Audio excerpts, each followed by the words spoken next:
Samantha grade. This is for my persuasive speech titled GPA requirements for children to play on sports teams.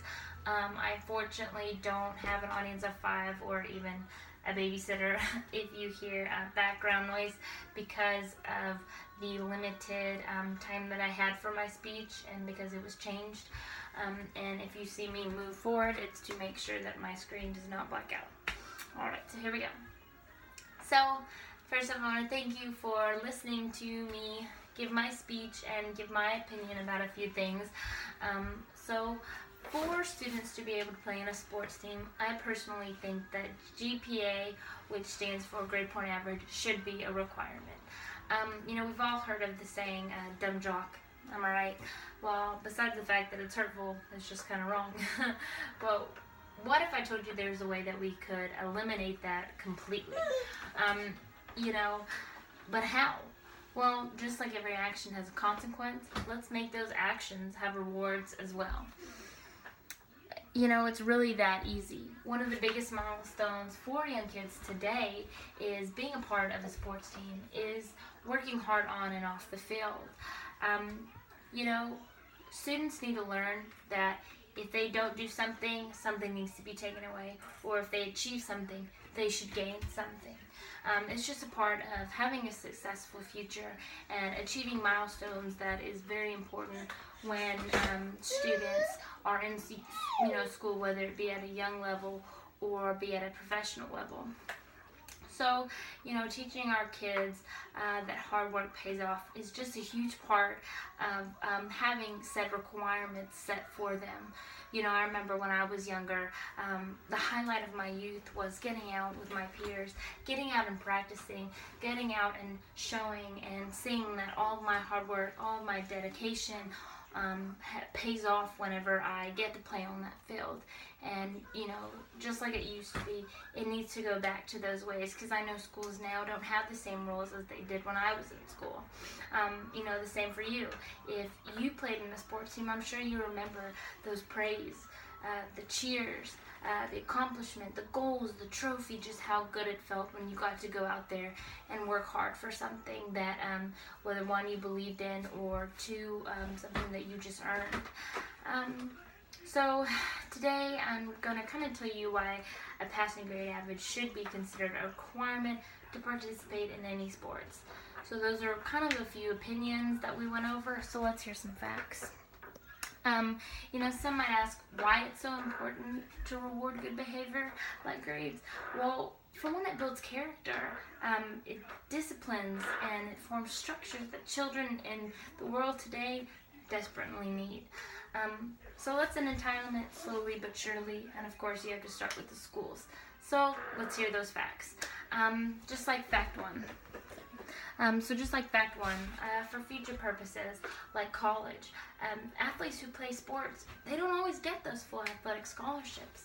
Therefore, playing abilities should not be the only credential that our students are learning.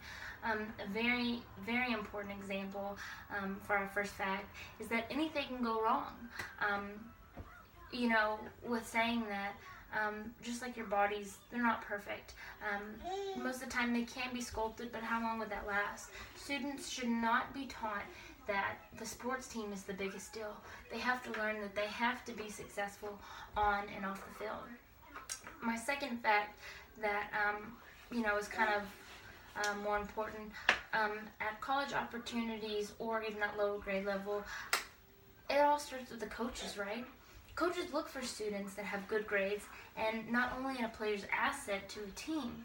When having good sportsmanship and a good academic knowledge, you become dependable, you become independent, you hit the milestones that you really need to, again, just have a successful future. The last fact that I looked up, which I personally think is the biggest and a little controversial, it's the dysfunction that occurs when someone doesn't understand, or I guess even necessarily learn that actions have consequences. Being that that is a trait that is learned when students first participate in activities at school, whether it be a game or working in a group project, it has an effect on a child's future. An example of this is knowing that if that said child doesn't keep up with his or her grades, simply put, they don't get to go out and they don't get to enjoy those Friday night lights if they don't pass that test on Monday. That's easy. Simple as that. So like I said, facts are facts. When backed by numerous studies, it's time that our students understand this approach with education and sports.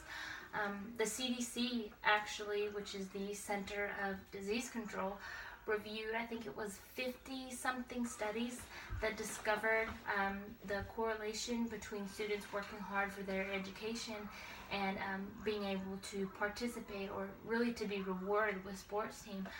It demonstrated only positive correlations and nearly had no negative impact whatsoever. That's big.